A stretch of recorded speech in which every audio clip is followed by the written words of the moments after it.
Howdy, howdy, everybody. How's everyone doing tonight? Happy Sagittarius season. Happy Thursday. Uh, we have Mario here from Symbolic Studies, and we're going to be talking about the Faena Hotel in Miami Beach, Florida. It is what I've termed the Denver airport of hotels. That's really what it is. That encapsulates it the best. I've got a video coming up about Faena Hotel in Miami. And we went there, we toured, we took a bunch of footage. But specifically, what I wanted to have Mario on here to talk about is a set of murals that are in the lobby of this place. I mean, they're huge. They're like 15 feet high, if not taller. And the whole lobby's decked out in gold. And it's almost like a alchemical initiation or something. It's like you walk through the stages of these murals and blah blah blah. We're gonna pull them up on screen here, you guys can see, but that's the gist of what we're gonna be doing tonight. But first we got to catch up with Mario here. How you doing, man? What's new? I'm good, dude. Thanks for the invite. I'm excited to hear your thoughts about some of these paintings because Mm-hmm. they're very, very dense, as I mentioned before we went live. Mm-hmm. But I'm good. I also mentioned before we went live too. I just got married, a couple months ago, so that's been a huge blessing. Thank you. Yeah, and it was a lot of work. It was a small wedding, but man, I mean, we put everything into it, and so it was a long time coming. We were engaged for like a year, and then for several months, kind of leading up to it, it was just all systems go. So it's really nice to have that in the rearview mirror. I feel rejuvenated and excited about life. The universe kind of just, I feel like rewards you when you take these kinds of steps, when it's right, when it's authentic and meaningful and stuff like that. So I feel like there's a little bit of momentum sort of behind me in that regard. But yeah, man, no complaints. Awesome. That's really good to hear, Mario. Everyone drop some confetti in the chat or some bells and whistles or something like that. Yeah, yeah. That's really good to hear, man. Congratulations. Thanks, dude. Yeah, yeah. So that's kind of the big thing. But always looking into stuff, always reading and, doing research, trying to pump out content on a more regular basis. Going to be coming out with a solstice video here pretty soon, diving into that, the symbolism of the solstice, and it's just time for me to, I think, level up. I think, in a few different Mhm. ways. But yeah, Mhm. dude, I'm inspired. So thanks for having me once again. Of course, man. Of course. Speaking of leveling up, guys, okay. If you haven't checked out Symbolic Studies on Instagram, YouTube, a couple other places, I think. Instagram is where I'm mainly digesting this stuff. It's perfect. Even the short ones, I'm a long form guy. I love long form. Mario's short form content, it's full nutrition. It's the full. You're not missing out on anything. Long form, short form, his reels and stuff, they're great. My favorite. I'm no exaggeration here. Zero Glazing, my number one Instagram page to Oh, look damn. at. Thanks, man. Stop. The only page that I'm gonna stop and be like, okay, what's next? Okay, what's next? And for real, man, That's it's rad, dude. No, that means a on it lot.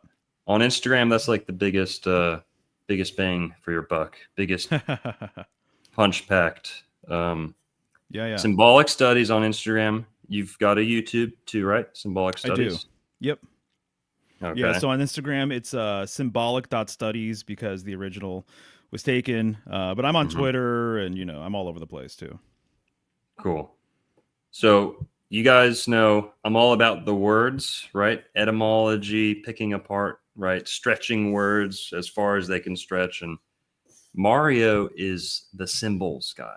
Logos, glyphs, symbols, and words. Don't he knows his words too. Gives me a big run for my money with the words.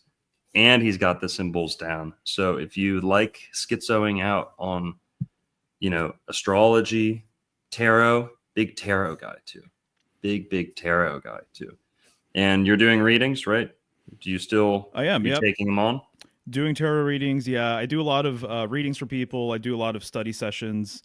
So people have hit me up for so many cool things over the last couple of years. People have asked me to analyze their dreams. People have worked on art series and they want to encode it with more symbolic value. They want to encode it with something specific, something maybe related to a sign, their sign, something along those lines. And so that's been really rewarding for me to have one-on-one sessions with people. So if people think I can help them on their symbolic journey in any way, shape, or form, I do private lessons with the tarot and whatnot. So Mhm. yeah, symbolicstudies.com is where you can find everything. Cool. Well, now that we're all acquainted, right, guys, go check them out if you haven't already. And we've done a couple shows together too that they might be on YouTube. They're definitely on Patreon. Um, yeah, and hopefully many more to come. For But sure. this is one that I knew I needed some backup on. The Faina Hotel. The symbolism here, it's not my strongest. Art is not like my strong suit. I'm not the biggest appreciator of visual art. I'm more of a music guy, but it's always interesting what makes its way into art. And we know alchemy, the Rosicrucians, things like that. They always kind of snuck their stuff into art, and that's certainly still true today. And just to catch people up here who don't know about the Faina Hotel, the Faina Hotel is in Miami Beach. It's recent. I think it was opened in 2015. And it's a 5-star hotel. Very ritzy, very nice. Go there. It's open to the public if you just kind of want to walk through. And what's interesting is it's owned and it was opened by one of the richest men in the world named Leonard Blavatnik. Leonard Blavatnik. He's a political donor. He's a aluminum tycoon, but he's most famous for being the majority owner of Warner Music Group. So, Warner, that's like Reprise Records, like all these other big labels are under Warner. And yeah, he's one of the richest men in the world. And then the kind of the guy who designed this place, or who's more of the flavor behind it and the name, that's Alan Faina. And Alan Faina, he's more of the occultist. He's obsessed with Freemasonry. He has a couple books on like alchemy and architecture. He does hotels. He's a fashion designer. And you could say, I don't like to throw the word Illuminati around, lightly, but if anyone's in like the Illuminati or something, this guy is very well connected. You've always got Leonardo DiCaprio, Oprah, the Kardashians are always, staying at this hotel. There's a condo. There's a condo here too, which is more permanent residence, but it's a hotel and a condo. It's actually an entire district. It's a city within a city. It's 7 whole blocks.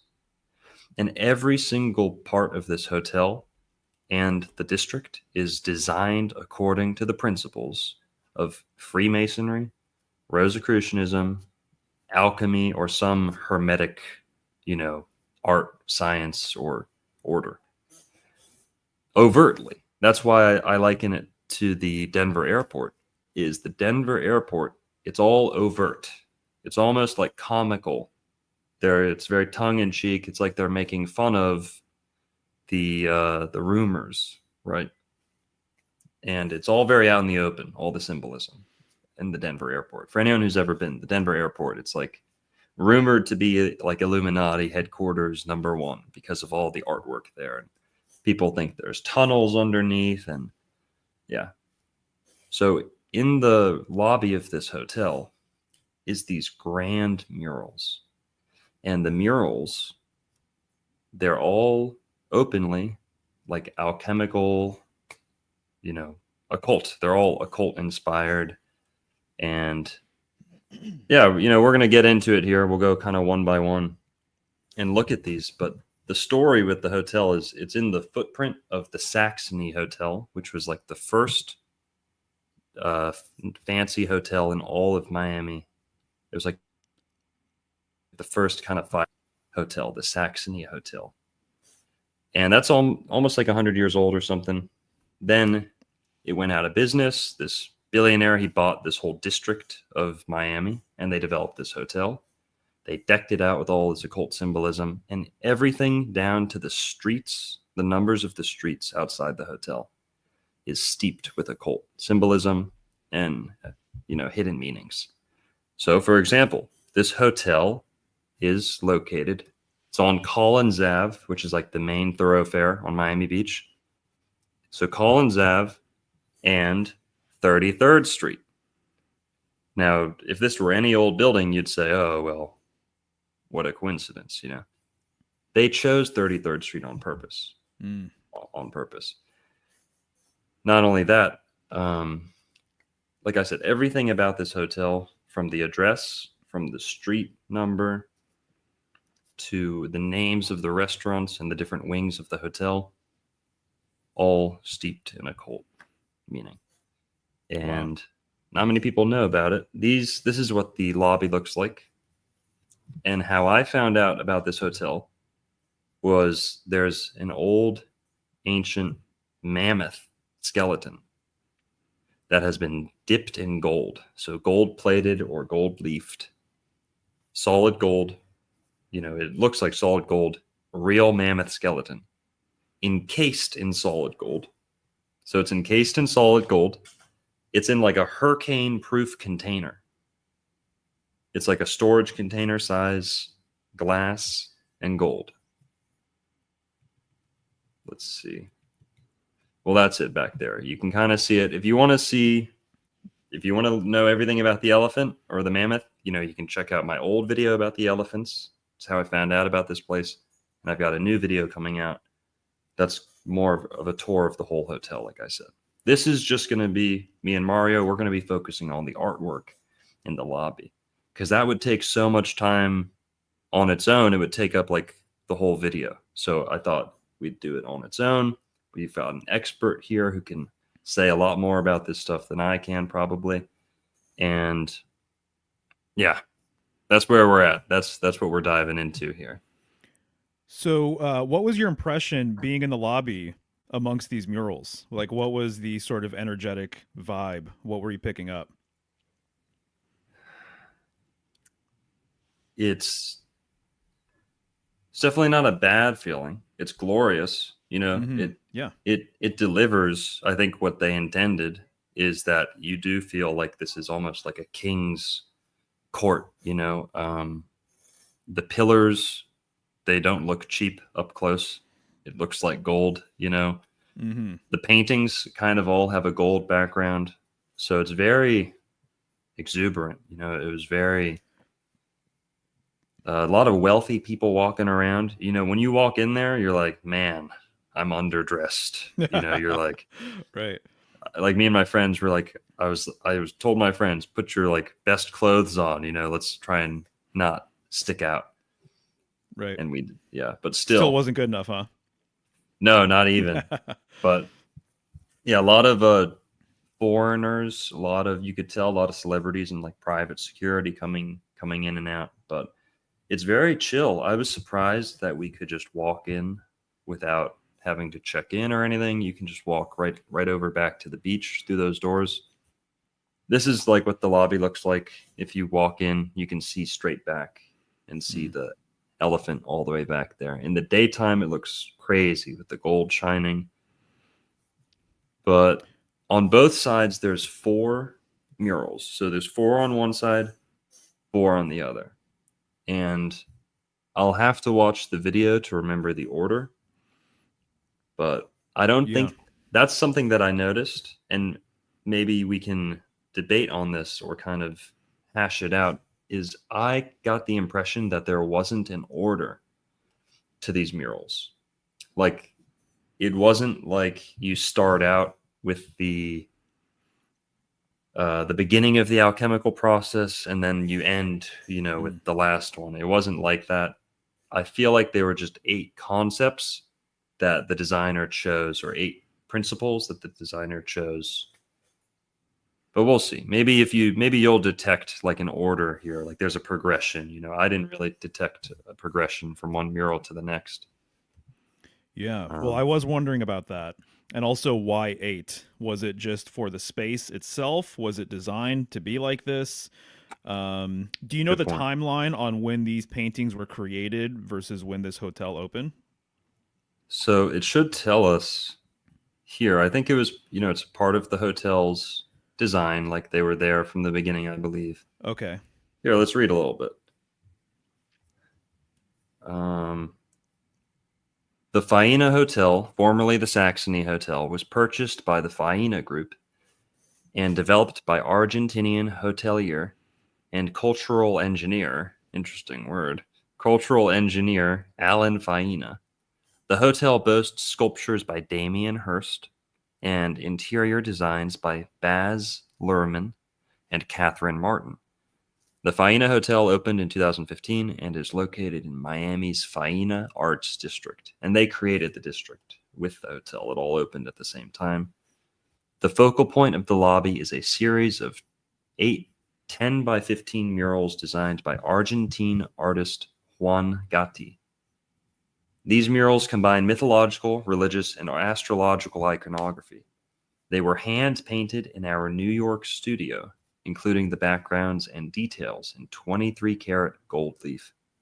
After completion, the murals were shipped to Miami Beach for installation. Upon entry to the hotel, guests arrive not through a traditional lobby, but rather a cathedral, lined with gold-leafed columns and adorned with vivid floor-to-ceiling murals. Evergreen collaborated with Gatti throughout the entire process to ensure that his designs and vision were perfectly executed. In addition to the murals, Evergreen's team of artists and artisans gilded 6 19-foot by 4-foot diameter tulip-topped columns in the main lobby and 12,000 square feet of ceilings, domes, and ornament throughout the hotel's public spaces, restaurants, bars, and theater. Okay, that's the spiel there. Gotcha. So they're original. They were there when they opened the hotel, but there was an older hotel there, and I think they knocked it down. So it's just the footprint of the older hotel. I see. But yeah, and also to give some context here for reference, Alan Faina, the name Faina is he's Argentinian, but then the family is Sephardic Jewish who kind of moved to South America. And Faina, it's a Spanish word, and it means it's the last stage of a bullfight. It's the final stage, final, Faina, fatal. It's like that same root. It's the final stage of a bullfight.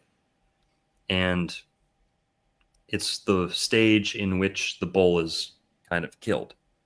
So Faina, right there, you kind of have, I always say, look at names. Names tell you a lot about something. And you'll notice the whole hotel has like a red and white color scheme. And he's known for that. Alan Faina, he's known for his love of white and red. And some of the harshest critics of the hotel are ones who critique the color and say, why is everything white and red? You're sick by the time you're you check out, you're sick of white and red, But I kind of like the colors. It's kind of a Templar color scheme, Rosicrucian color scheme. They certainly don't have a monopoly on white and red, but he is openly into the occult and writes books about alchemy and things like that. He grew up wealthy. His family was wealthy. The Faina Hotel. Damien Hirst, the guy who made the sculptures there, he he's pretty much like the male version of Marina Abramovich. Like he is friends with Marina Abramovich. She speaks very highly of him, and he does all these like kind of shock pieces, modern sculptures, not very creative but very striking. And what else has he done? I forget. But 2015, Juan Gotti is the artist's name.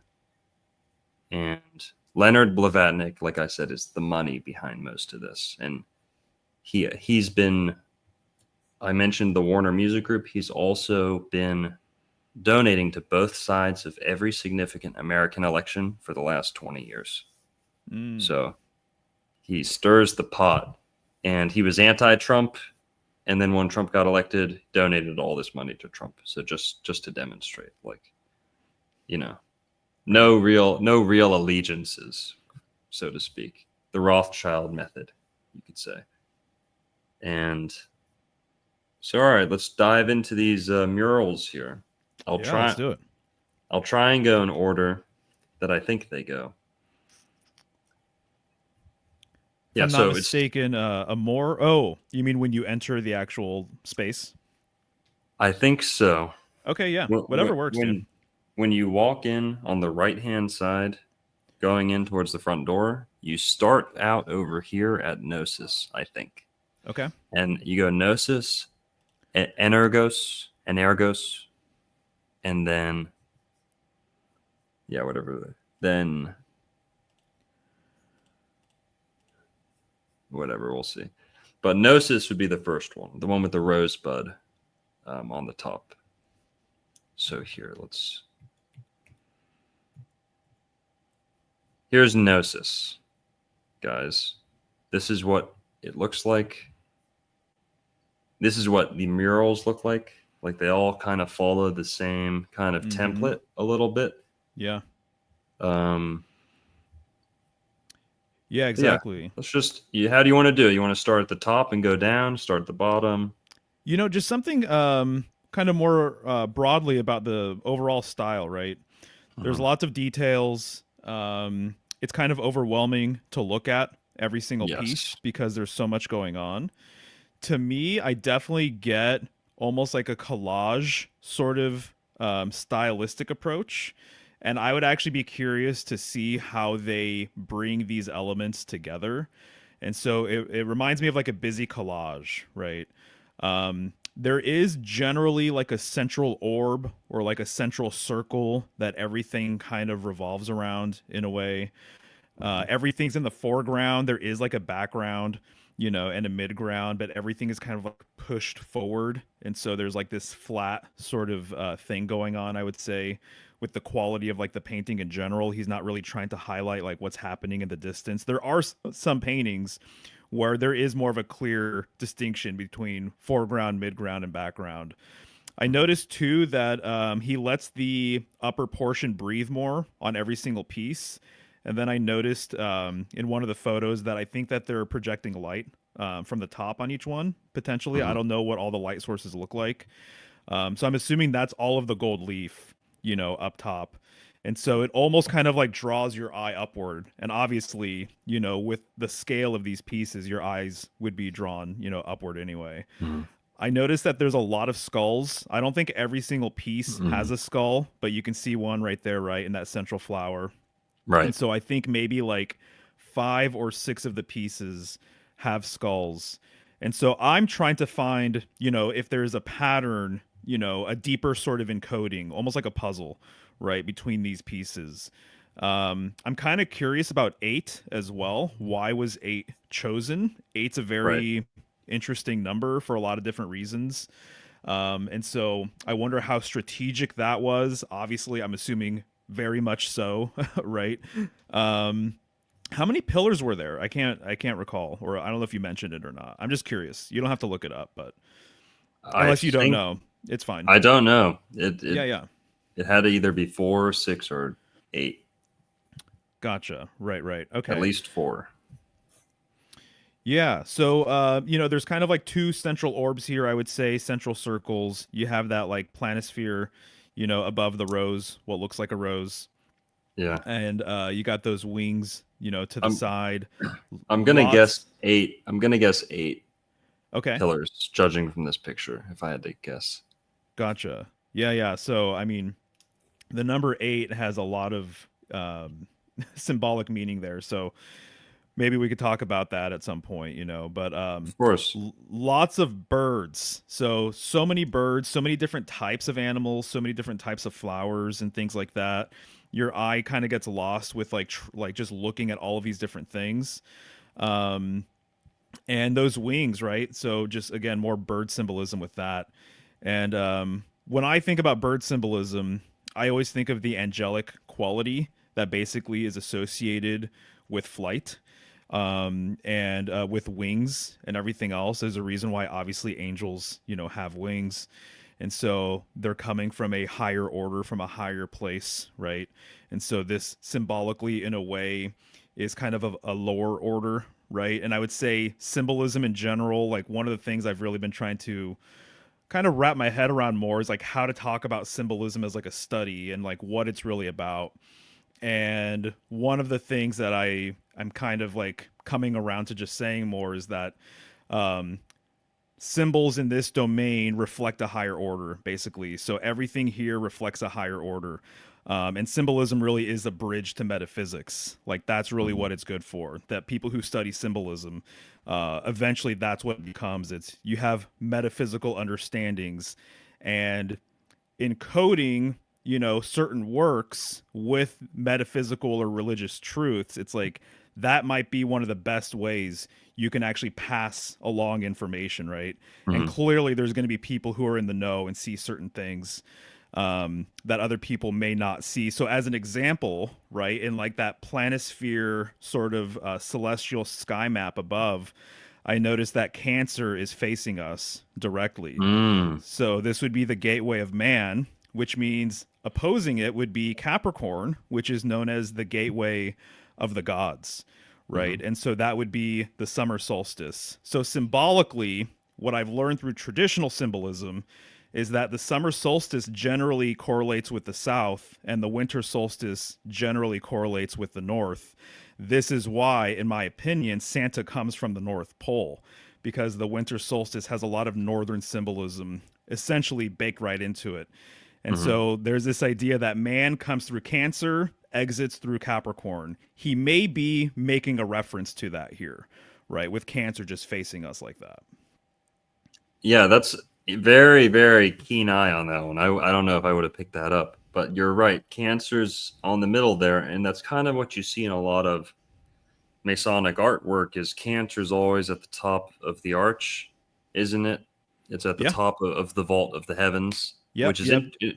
which is interesting because on the birth chart it's kind of at the bottom of the fourth house is kind of at the bottom of the chart. Um, I kind of called this like a celestial disc. I didn't really know what was going on with this. You do have the band of the zodiac there. You've also got what seems like planets moving Mm-hmm. around, Yeah. and even like a dinosaur in there or something like a dragon maybe. It's hard to see what this is, Yeah. the white thing, but Right. yes. Right. So some type of celestial disc. And you mentioned the wings. I would wager that these are egret wings Mm. because of the egrets around it. There's a flock of egrets to the right and to the left. And also, I gotta say, why I was very drawn to this hotel. It's also like the whole theme of the hotel is kind of Garden of Eden in Florida themed, like tropical birds and animals that live in Florida. Uh, yeah, it's very paradise themed, Arcadia themed. We're gonna see there's some references to Arcadia too. Right. Yeah, exactly. I read briefly about this, and they made reference, the artist, to a lost paradise. That this place, he referred to it as Futuretopia or Hmm. Futopia, I believe actually is what he referred to it as. Yeah, So yeah, for sure, that's what they're going for. yeah. Um, Well, yeah. I just So wanted to say with please. the egret real quick is the egrets, the stork, the egret. There's a little bit here that might have to do with birth and children being dropped off. And I only say that because the rose, it means many things, means many things. Mm-hmm. But one of them is life and death, birth and death, especially when we have a skull kind of, it's the only, I think, hidden skull in this whole series. There's a skull that's overtly painted onto this one a little bit farther down, but they decided to put another skull up at the top, hidden in the middle of this rosebud. And with the skull being in the rosebud, that kind of strengthens the connection, in my eyes, to death and life and death. So who knows? Maybe that's a reference to the stork birth, but when you add wings to something like Mario says, that introduces an angelic element too. But what's your take on this kind of rose and skull? You know, just Yeah. working our way from the top to the bottom might be the easiest way to chip away at these. Yeah, I mean, my first impression, I think about roses and the fact that they're thorned, you know, and it's been referred to that thorny plants are associated with what's referred to as protection medicine, right? That's what the thorn kind of does. It protects the plant itself. And so the thorn, though, also symbolically, I mean, really strongly relates to the stinger of the scorpion as well. And I would say symbolically that the stinger of the scorpion and the arrow of Sagittarius are one and the same. Sometimes they're even pointed at each other, which is really interesting. And where they're pointed at on occasion is also a really significant place in the heavens, too. And on occasion, Sagittarius, literally old versions of Sagittarius, he was referred to as Pabalsog, like one of the Babylonian versions, and he has a scorpion tail. And so to me, that's really interesting. And sometimes death, the death card, as an example, is ruled by Scorpio, excuse me. And sometimes death actually isn't holding a scythe, but I see the scythe as kind of relating to the stinger as well. But sometimes death is holding a bow and arrow too. And we're going to be seeing a Sagittarius illustration at some point. Sagittarius, in some cultures, was viewed as a psychopomp. He was a guide of souls, so he would take people to the afterlife, right? And so I see some scorpionic sort of themes going on here, with Scorpio being related to death and sex and things like that. And then just the nature of the rose being, to me, I always think of like passion, right? It's one of the most it just visually and energetically just always reminds me of it, that rich color, that rich red, right? And so I'm thinking about these sorts of angles and whatnot. So that's what comes to mind first and foremost. Absolutely. And I should have said this to start off, but Alan Faina, the boss, the founder of the Faina Hotel, he is a Sagittarius. And he really leans into that. Number one, in my eyes, hotels are ruled by Sagittarius. It's your traveling, there's a lot of wealth collected there. It's often the wealthiest spot in a downtown is, the nice hotel. So travel, Sagittarius rules travel. It rules kind of wealth and exuberance too, a little bit, and peacocking, right? And excess, right? So hotels, yeah, to me, it really registers with Sagittarius, not exclusively, but this guy being a Sagittarius makes a lot of sense to me. And you'll see that he decks out a lot of the art with Sagittarian symbols, like the centaur and things like that. Another one here, all right, everyone who's earmuffs, okay, if you're earmuffs here, this is a disgusting one, but the rosebud being connected to Scorpio, okay, who knows what a rosebud is? In occult circles, let's just say the rosebud is not just, a fun little symbol within like pedophile code and like ritual abuse code. The rosebud is a symbol for ritual sodomy. Ritual sodomy. And when you put the skull on top of it, especially so, again, that would all fall under Scorpio too. Uh, and I know that this guy is into things like that. Let's just leave it there. Okay. Right, right. Yeah, that was going to be another thing. I just wrote it down. Just flowers in general also being symbolic of the yoni.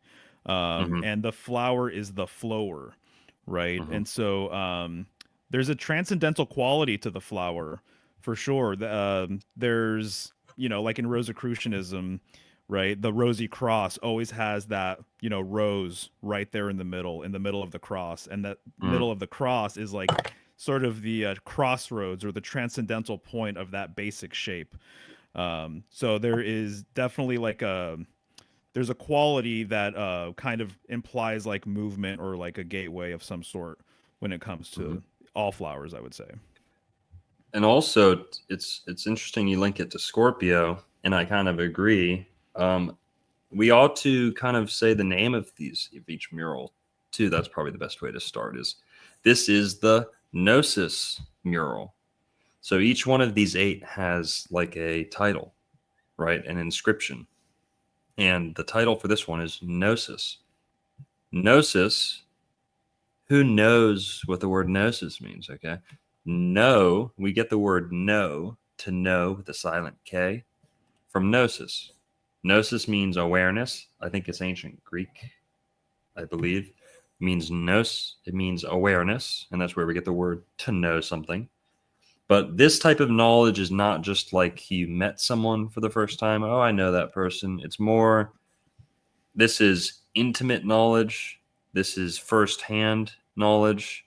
This is knowledge acquired through sex, drugs, rock and roll, right? Would kind of be Gnostic knowledge too. That's kind of how the word is used. Um, yeah, gnosis, right? And what's the connection there between knowing, drug use, sexuality? Well, when Adam knew his wife for the first time in the Garden of Eden, that's the word that the Bible uses for sexual relations, to know. So Adam knew his wife. Mm-hmm. Gnosis, I know this, I know that. Well, do you understand it? That Right. deeper knowing kind of goes back to sexuality or altered states of consciousness, right? So the Gnostics were kind of famous for their unique proclivities, right? Certain types of sex, certain types of drug use. Um, Right. yes, and that's, yeah, gnosis. Yeah. So speaking of gnosis, I think you can maybe make the point, and you can leave it right there too, exactly where it's at. But that monkey, whatever type it is, I'm not familiar personally, but Hmm. it's holding, it looks like a fruit, maybe a pomegranate. I don't know. That could potentially be it. And then he's Looks like holding it. it right in his left hand, and then there's another one on his left foot, that he's grasping. When you see somebody eating something like this, sometimes esoterically, they're actually filling their cup with knowledge. They're actually consuming information. They're actually receiving downloads or something along those lines. And the monkey or ape has long been corresponded with essentially gnosis as well. They're very mercurial animals. And so Thoth has been compared to an ape. He's sometimes associated with an ape. There's some esoteric tarot decks where the magician, um, which that card, the magician card, is ruled by Mercury, sometimes has an ape on it. So there's a long correspondence between apes, monkeys, and Mercury. So I think that's kind of interesting. One other thing I wanted to just point out briefly is that I think he actually, on an artistic level, makes good use of implied lines with the line of sight of different animals. And so that's always really important to kind of acknowledge, I guess, is like, where is a person or an animal looking? It creates an implied line, and you naturally are going to follow that line. And so, a number of times through this series, I noticed that animals are looking at really important things, or they're creating movement with where they're looking, basically. Also, to your point about the monkey and tying it back into gnosis and knowledge, the tree of knowledge, the fruit from the tree of knowledge of good and evil.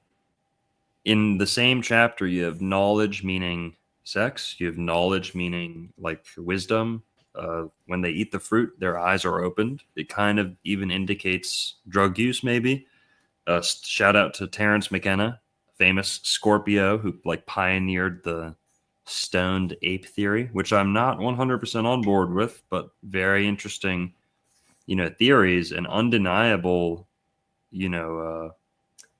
there's undeniable kernels of truth to that if this was a single literal fruit that's being ingested, how could it not be a psychoactive substance, And a mushroom would be a good candidate for this fruit in the Garden of Eden.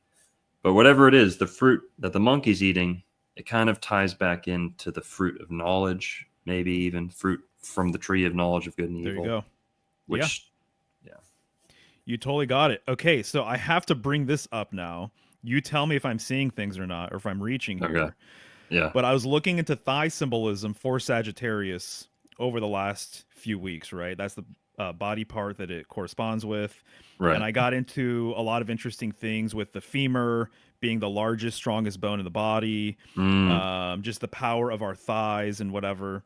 And one of the things I came across was the fact that the thigh symbolically carries a lot of symbolic value. So, I'm a nut for all things northern constellations and whatever. Ursa Major, the Big Dipper, was once referred to as the thigh of the bull. And there's ancient Egyptian rituals that make use of the bull's thigh. And you can see it in reliefs and illustrations and things like that. They're presenting to like a pharaoh or something. But one of the things I came across was the thigh was once the body part that people used to swear upon, not the heart. That people used to put their hand on their thigh, or they used to put their hand underneath their thigh. And it almost kind of looks like that little monkey there, if you want to zoom in again. I'm not sure if that's exactly what he's doing. Yes. But like, no, you're right. Right? Yeah, like he's sitting on his thigh. That's like I'm a Sagittarius. I've always put my hands under my thighs if I'm slightest bit cold or something like that. Always there you go. Sit on my hands. People always thought that was weird. But good eye on that one. And so here, there's also, all these animals here, by the way, so people know, most of them live in Florida. You have the anhinga. I know a little bit of the occult kind of symbolism on some of these animals, but the monkey's not native to Florida, but there's monkeys that are invasive to Florida. They're all over the place now. But this is called an anhinga. Can you see my cursor? Yeah. Okay. These are called anhingas. These two. Anhingas. One of them might be a cormorant, but they're anhingas. So these are birds that swim. These are birds that go under the water very deep. You know what that kind of reminds me of? Scorpio, the water bird. Ooh, yeah. Right? Totally. You've got it's a bird of prey, but it's also connected with the depths of the water. And these things, they look like snakes when they're under the water. If you've ever been to Florida, we've got these swimming birds, and they swim with their heads like a little bit out of the water. They look like snakes. It's crazy. They look like eels, popping up out of the water. And they can swim really, really good. And, these things are standing on a rib cage and a skull. And this is actually an epithet here. It seems to be a tomb with a inscription on the side. And the inscription here reads, Et in Arcadia ego, which means even in Arcadia, there I am. And it's a common ancient expression, or like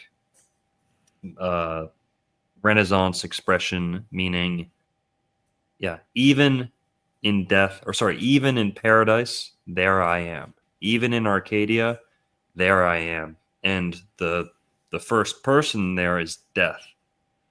Even in the Garden of Eden, even in Arcadia, even in paradise, there is death. Right?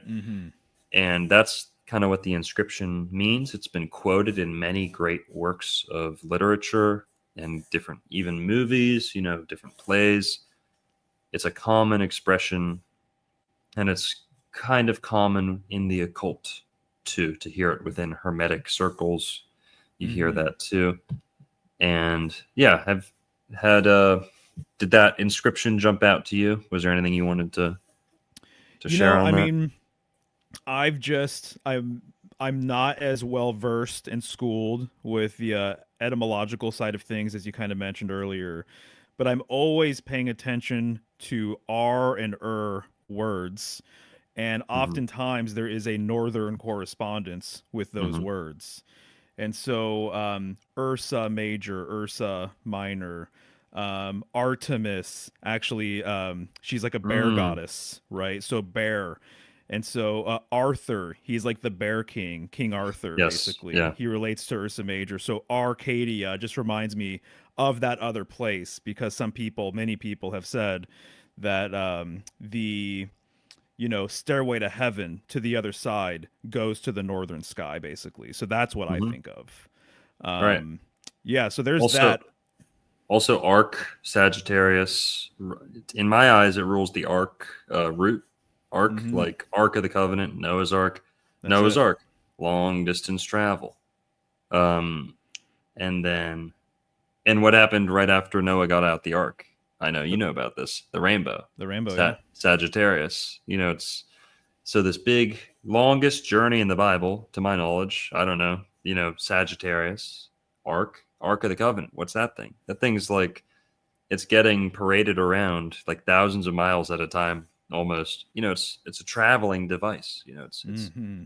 It's a like a Wow. gypsy's lifestyle. It's so the arc to me it goes to Sagittarius because you arc an arrow, you arc the yeah, all this stuff, the rainbow, the bow, and arching.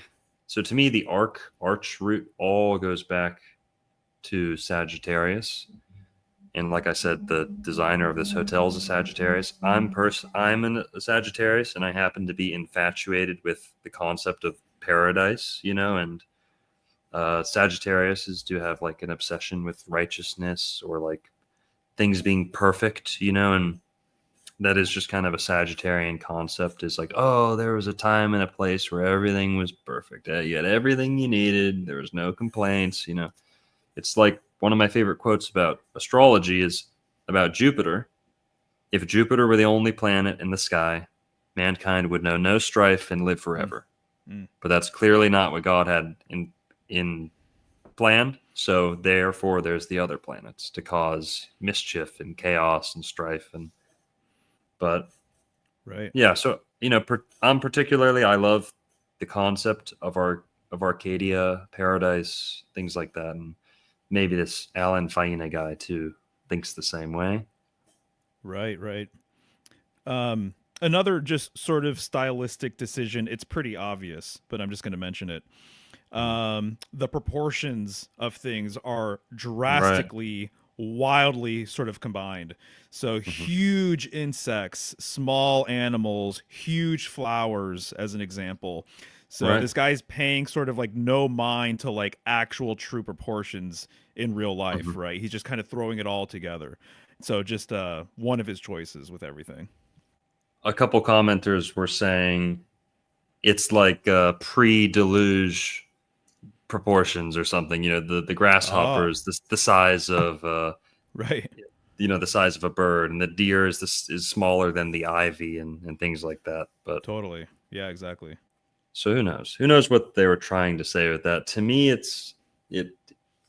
it's kind of like a Kubrickian tactic, like or you can suck people into their subconscious instantly by showing them like stimuli that doesn't make sense. You immediately disengage their rational mind and it's not conscious. You see the tiny deer, you see the big leaf, and your mind just kind of surrenders its critical thinking for the time being. Because, for example, Kubrick would do this. He would have people walk into impossible corners or sets, like in the movie. Like you'll walk into a door, and then he'll take a right, then he'll take another right, then he'll take another right. So the character in the movie, he's made an impossible turn, so to speak. But you're following along, you don't notice it consciously. but your subconscious mind says, hang on, I've been keeping track, and that doesn't make sense. But you know, you still want to watch, so your critical faculties kind of take their hands off the wheel. It's like listening to jazz. You know, it's like, why aren't the notes landing where they're supposed to? You know, why isn't there a predictable groove? You have to take your hands off the wheel, and it kind of puts you into more of a subconscious state, more of a digestive state. That's my take on it. Is No, the dude, well skewing, put. the skewing Exactly. of the scale kind of just disengages your critical thinking and opens you up. Yeah. Modern thumbnails. Look how exaggerated modern thumbnails are, and the faces that Mm, people are making and things like that. It does the exact same thing. And to your point about like impossible, maybe sort of like sets or whatever, I read a mm. book from, I think it was either the late 70s or early 80s about subliminal advertising. And after I read that book, I started noticing it everywhere. All of the different little tactics that like the cigarette companies and beer companies and stuff used to use.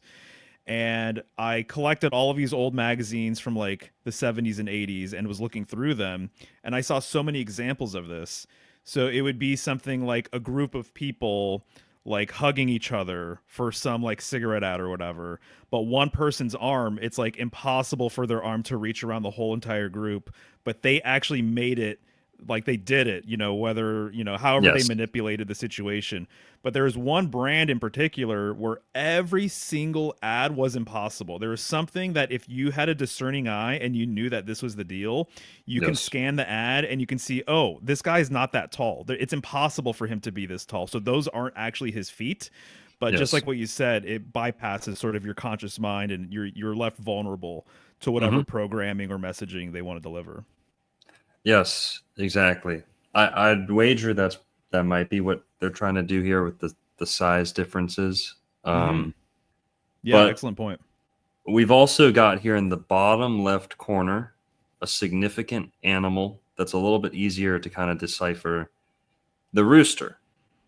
We got a lot of red on this one.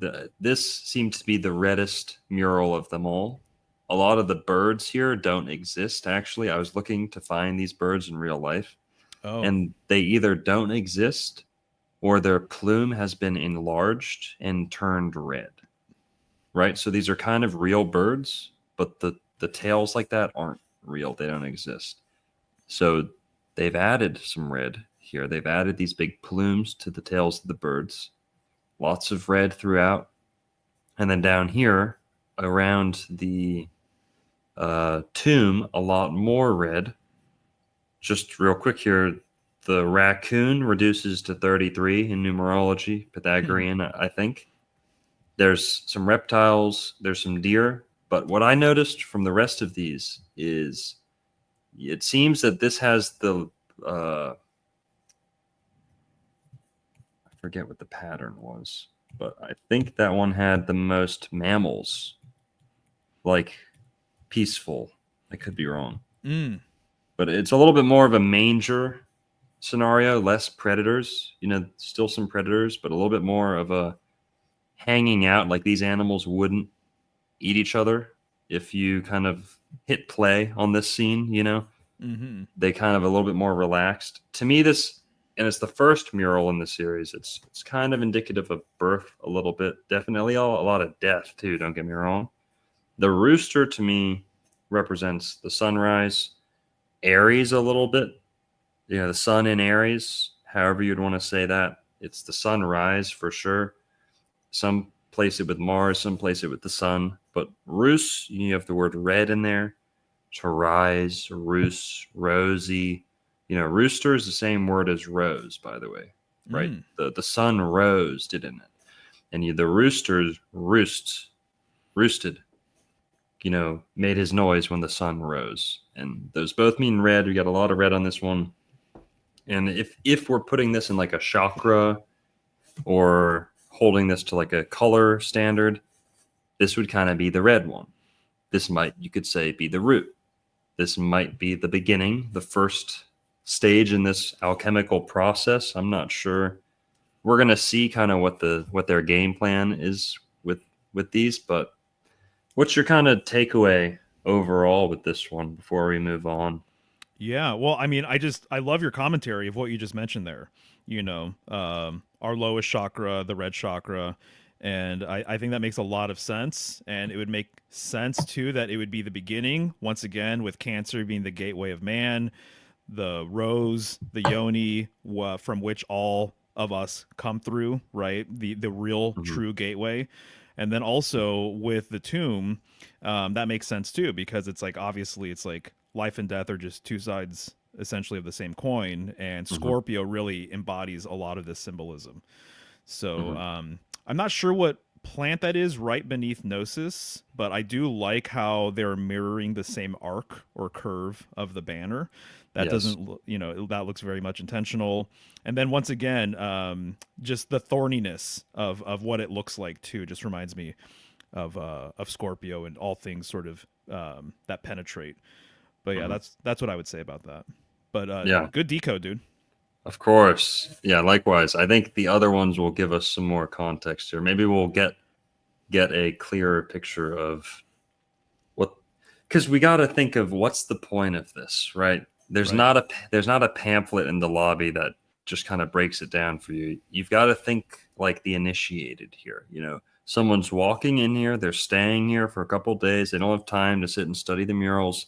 But if you've been initiated, if you have been familiarized with some of these principles, I think that the idea is you walk in through the lobby here and you get a whole story, or you get a full lesson, or you get, that's typically how these work. Is alchemists and Rosicrucians, they used to draw paintings for each other, and the Hmm. paintings would be for the king, or it'd be for the royal court, or it'd be, but in reality, it was kind of like a newsletter for the year sometimes, or it'd be a newsletter for, keep up to date, get everyone on the same page around Europe.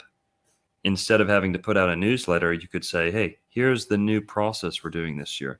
Hey, here's the new recipe we found for aluminum or some shit. And you say, it's all encoded with symbols into the work, right? Hmm. So each Right. element and mineral will kind of have its own uh, symbol, like you're typing a code.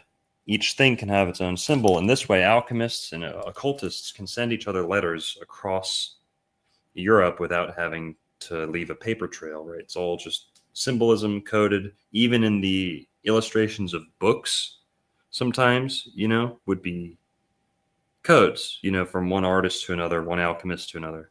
Let me Right. go let my friend in through the door here Yeah, go for it. real quick. And he might join us if that's all right. Is Oh, yeah, of course. that Yeah, no okay? problem. Yeah, yeah, Cool. for sure. One sec. So, one of the things I was going to mention while he's doing that is just Cancer being a watery sign. And then those wings clearly to me make something of a chalice or a grail, right? Some sort of vessel or Here, let container. me get you a chair. Roses, too, carry a lot of symbolism that connects with like grails and containers and just, vessels of any sort. So cups and whatnot. So I think there's something going on there. And here they are.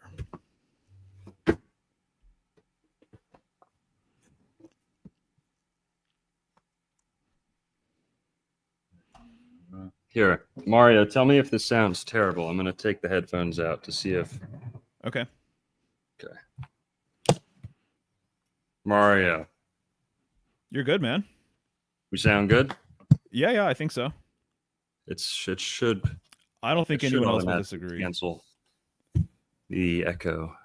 But all right, Very Mario, similar, you can actually. hear it. Yeah, I can hear well. Okay, so Mario, this is Mario from How's it Symbolic going, Studies. Maria? I was Hey, man. showing. This is Haladar. Nice to meet you, dude. Good to meet you, brother. So, been- go ahead. Yeah, I've been looking all these paintings before. It's fascinating.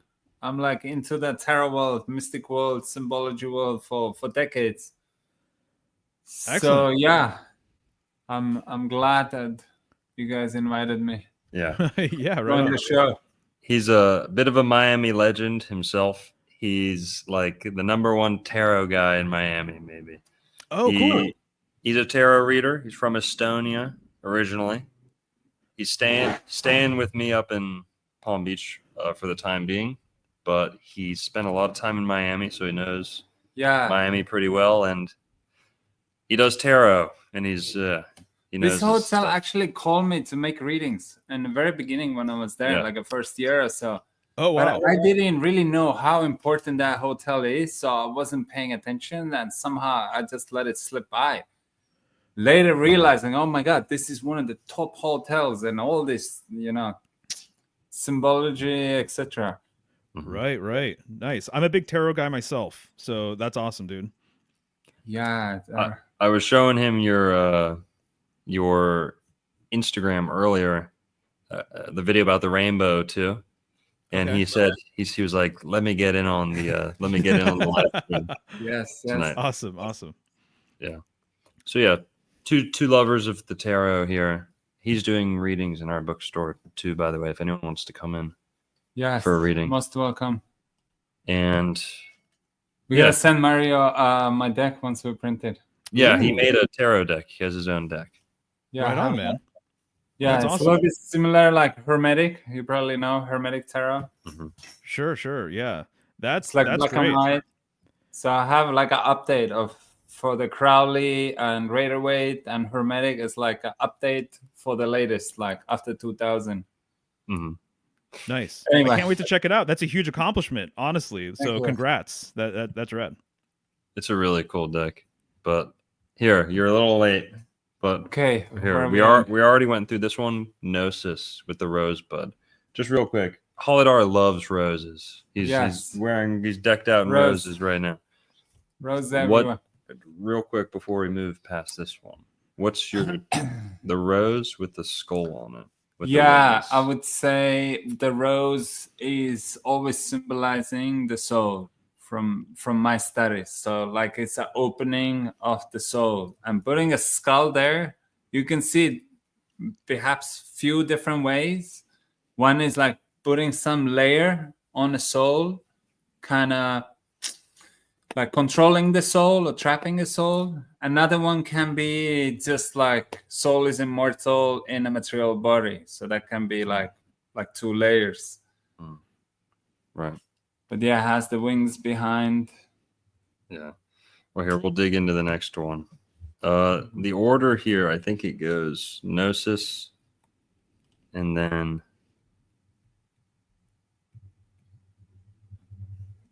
Energos next. This is number 2. So the title, interesting too. Some of them they put the title at the top, some they put at the bottom. Clearly had a reason for that because there's kind of a template to it. Energos. I don't know how to say it, but Energos is where we get the word energy from, of course. Here I have a translation here. Energos is both Greek and Latin, having the meaning of active or effective, from which we get the word energy. But when broken down into its parts, en meaning within and ergos meaning work, it could also be interpreted to mean inner work. So if you've ever heard somebody say energy, like my energy is my energy, yo. My energy, like my inner G, right? Like I'm a gangster on the inside. That's you might roll your eyes, right? But there's actually a connection there. Energy does mean inner. It does mean inner. So the connection between inner is there. And it you could, if you split it into its parts, it means inner work, right? Or working internally, working on oneself. But that's kind of a fleshed out interpretation. It's energy, pretty much. Yeah. Now, starting from the top here, you have a sunflower, you have a crown, a bee on top of the sunflower. So very solar right off the bat. There's no denying, very solar. I'd look back at the name though. Ergo, interesting, means work, ergonomic. It ties back into the sign Virgo. Now, Virgo isn't the most solar sign of the zodiac, but it is connected to bees a little bit, at least in my eye, with the Absolutely. queen bee being, I think she's a Virgo, Beyonce. The bee is very much about servitude, obedience, hive mind.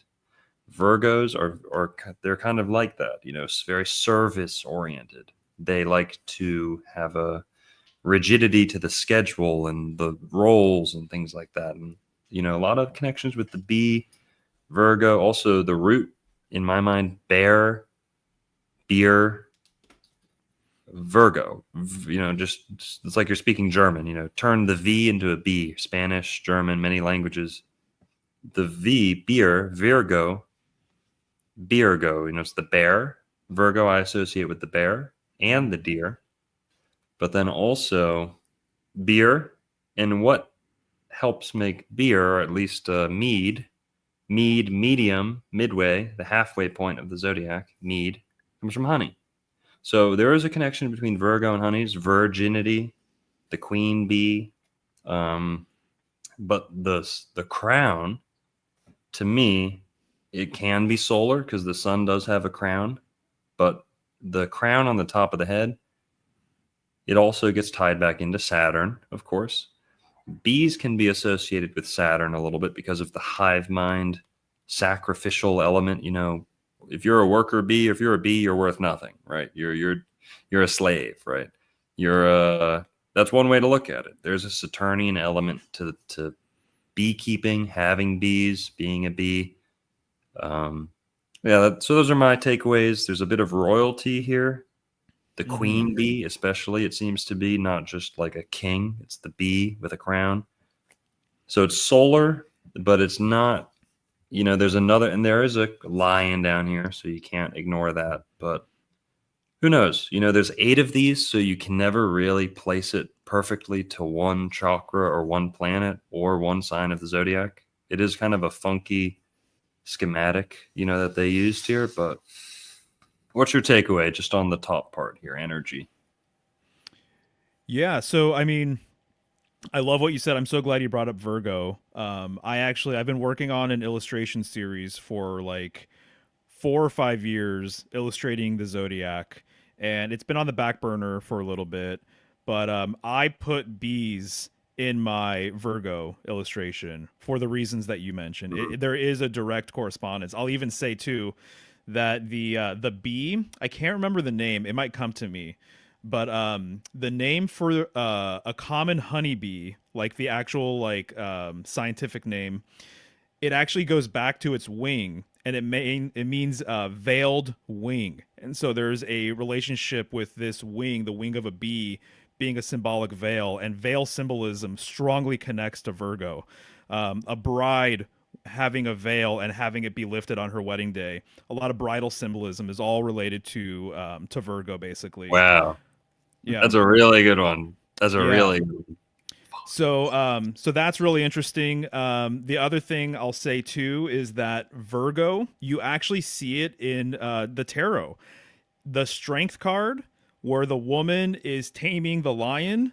In my opinion, you are seeing the relationship between 2 signs, and that's Virgo and Leo, which are right next to each other. You are seeing mother and child, her solar child. You're basically, in a way, you're almost looking at like the Virgin Mary and Christ, pretty much. And so the Virgin Mother having a solar child is like a huge, huge thing. It's also interesting too. The Virgo glyph has that embedded fish. There's a few ways of looking at what the glyph is, that M. But to me, I think you can make the case that it's related to its opposing polar opposite sign, which is Pisces. And obviously, Christ's symbolism has a lot to do with Pisces as well. So basically Virgo having a solar child and being related to the sun, it's because the sun is symbolically her child, I would say. That deep Virgo symbolism has to do with her producing a light through basically self-discovery. Parthenogenesis relates to Virgo, in my opinion. So underneath a series of veils, this light was sort of birthed or created or whatever. So just wanted to riff on that. But yeah, the solar, implications here are very, very strong. The sunflower you will see on a lot of sun cards as well. You'll oftentimes see it behind a wall. And I think that's interesting because the sunflower has been referred to as the shield flower as well. And even where I live, we use them for privacy because if you plant them all in a row or a bunch of them together, it does create like a wall or a shield. And so the petals, too, obviously, emblematic of the rays of the sun. To me, I see that with crown symbolism, too. It's almost like the rays of the sun, basically, in so many different ways. That's even what the mane of a lion people have said really represents, is just the rays of the sun, right? And then down below, you see that lion. The other thing I wanted to mention, just because you kind of hinted at it already, but that pillar in older cards of strength, and as I said, the woman in the strength card I think is Virgo. She actually oftentimes is holding a pillar or is right next to a pillar. So Virgo has actually been related to pillar symbolism as well, like very, very strongly, specifically broken or dilapidated pillars, which if you scroll down, you'll actually see that this is not a complete pillar. And it actually looks like it's kind of, in ruins to some degree. So I think that's interesting too. So there's more that we can talk about with the pillar there, but those are just my quick 2 cents on, what's going on with that flower. Totally. I think you hit the nail on the head. There's like a Virgo Leo cusp element to this. Like Absolutely. Like the Leo, the sun is at the bottom, kind of looking up at the Virgo symbols kind of up there. You've got, and also this is 1,000,000% Virgo because when you come down from the sun or from the sunflower, we see the caduceus. You see the staff with the 2 wings, the 2 serpents, and that is particularly, yes, it's a symbol for Mercury, but for me, it's mainly Mercury in Virgo. It is medicine, medical, medium, midwife, midway through the zodiac, Virgo. It's on the verge. The caduceus here, Virgo with medicine, the nurse, that is Virgo to me. And going down even further, you have looks to be a heron wrapping his neck around the caduceus. And, the heron, the wading bird, is, you could say Thoth is only the ibis, but the wading bird in general has been associated with wisdom, the messenger, messages from the gods, also babies too, like the stork, the heron, the egret. But the heron especially is also associated with like storm messages and hurricanes and things like that. So a lot of Mercury symbolism with this bird too, and Virgo being on the pillar, like Mario said, it's kind of a podium, or maybe that's just the top of the pillar, who knows. But what I noticed about the pillars here is in all the other ones, there's so much more foliage. And in this one, you get 2 clear pictures of there's a tree in the middle, but there's a tree on either side, right? There's a tree on either side of this painting and one in the middle, but it's almost like there's twin pillars on either side of the painting. And there's not as much foliage. You can see a lot more background on this, and you can see a lot more gold. But yeah, that's what jumped out to me. What do you see so far here? Anything you want to talk about? There's also swallows. The bird at the top, those are swallows.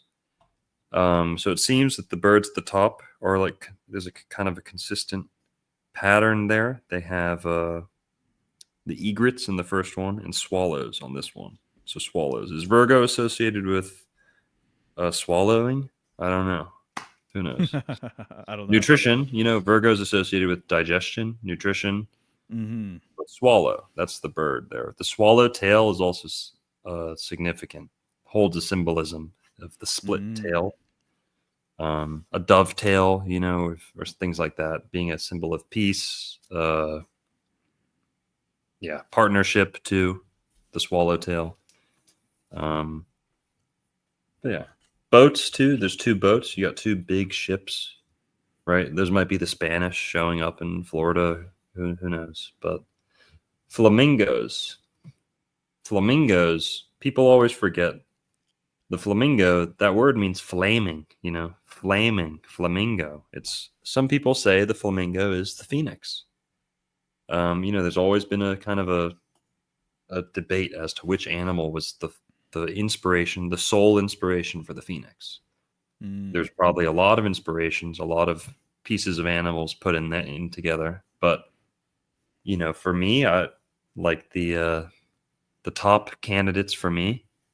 Turkey, the turkey. I think the turkey is the thunderbird personally, but for the phoenix, flamingo and peacock.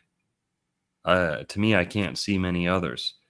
The flamingo, it's the color, and there's some other things about the flamingo that might indicate it, like the way that it molts and things like that. And when they throw up on each other, you guys know about this? They throw up on each other, blood red. Right. So birds usually like throw up into each other's mouths. This blew my mind, guys. I didn't know about this till this year with the flamingo and the pelican. The blood symbolism and the Rosicrucian alchemical symbolism of the pelican and flamingo. Hopefully, there's a pelican in one of these. We can talk about it. But the flamingo is interesting because whatever they eat a lot of, it produces a lot of red, right? Like they eat like a pink food or krill or some shit. I don't know. But the birds feed each other by throwing up in each other's mouths, right? Regurgitating for their children, their little baby birds.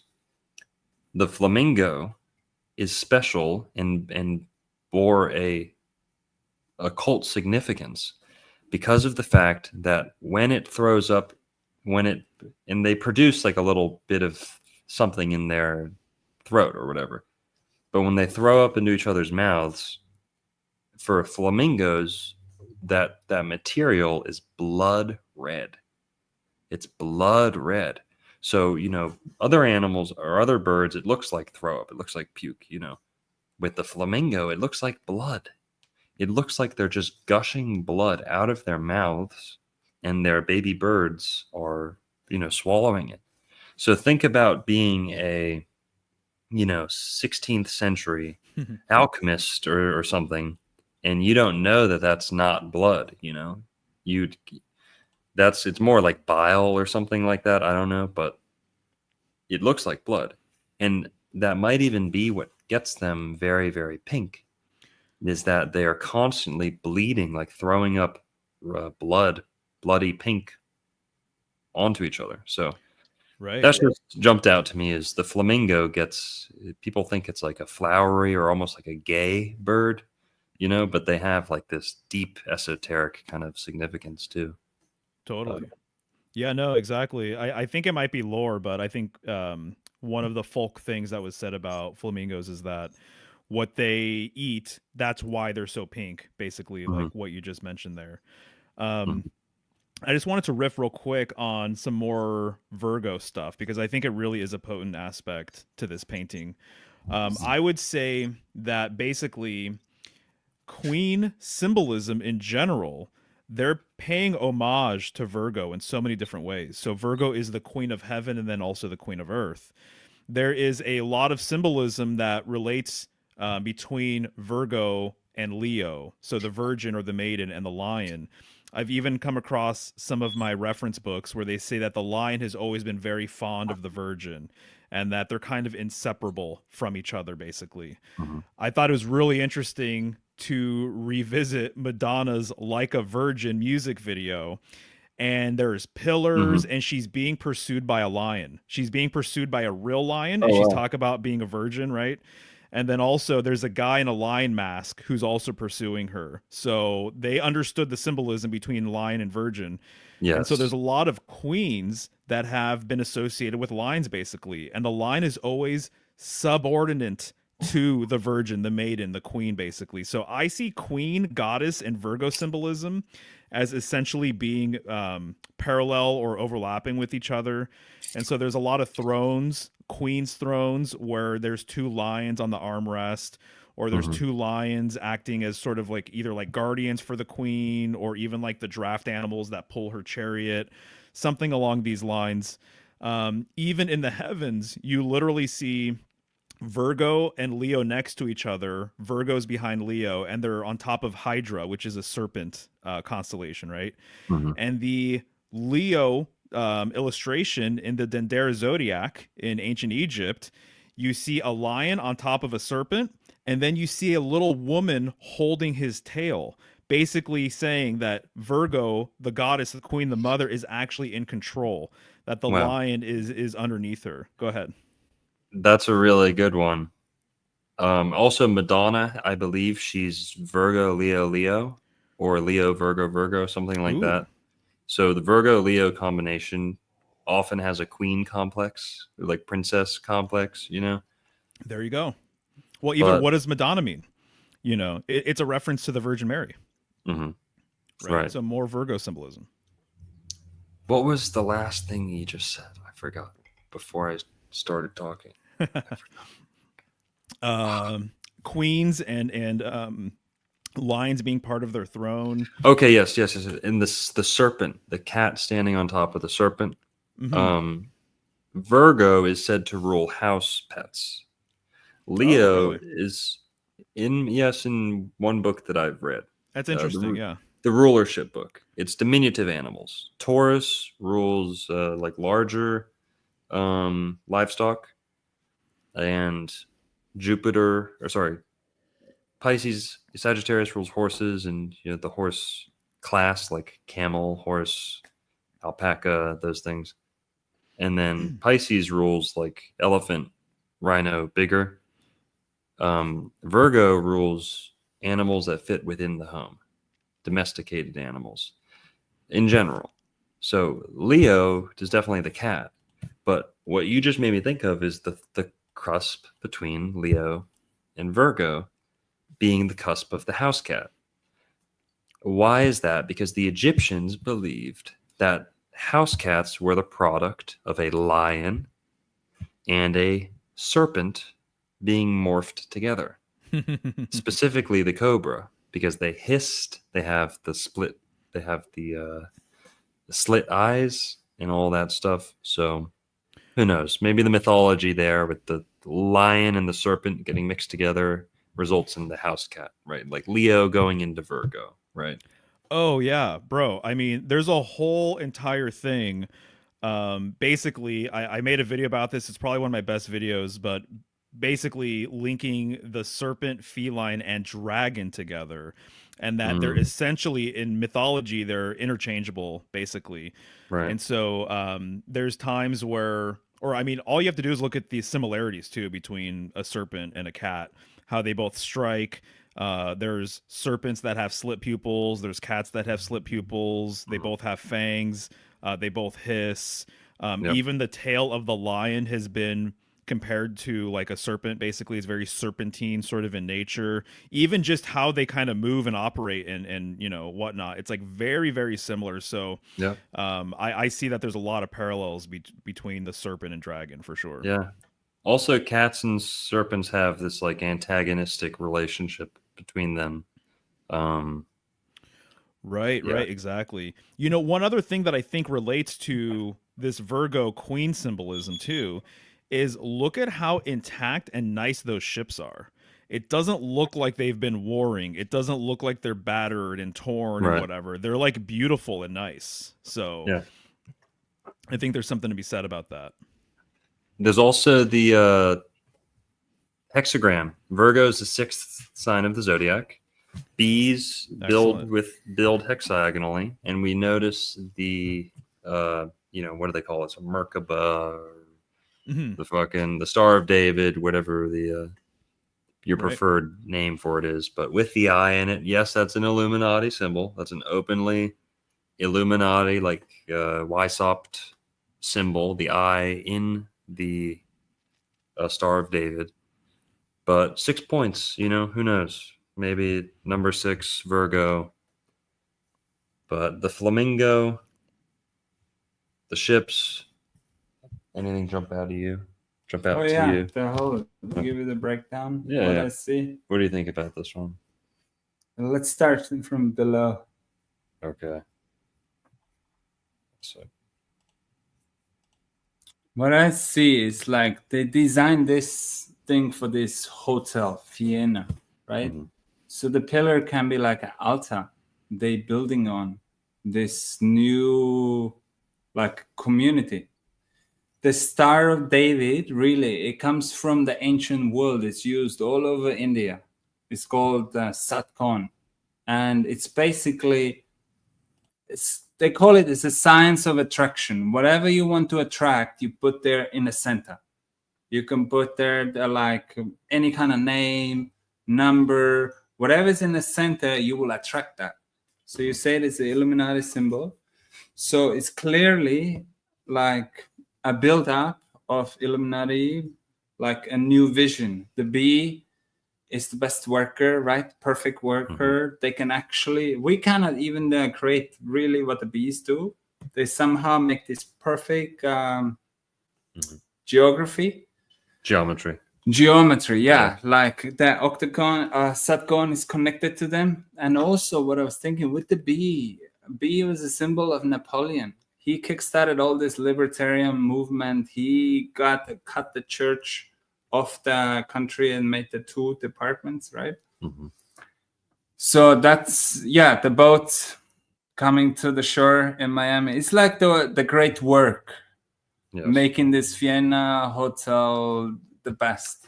Also, the word faina Ah, can be interpreted to mean the great work Yeah. or the task. Faina it's defined as task, and in Spanish, it's used. The word faina can be used as like the opus, you know, the great work. right. Faina.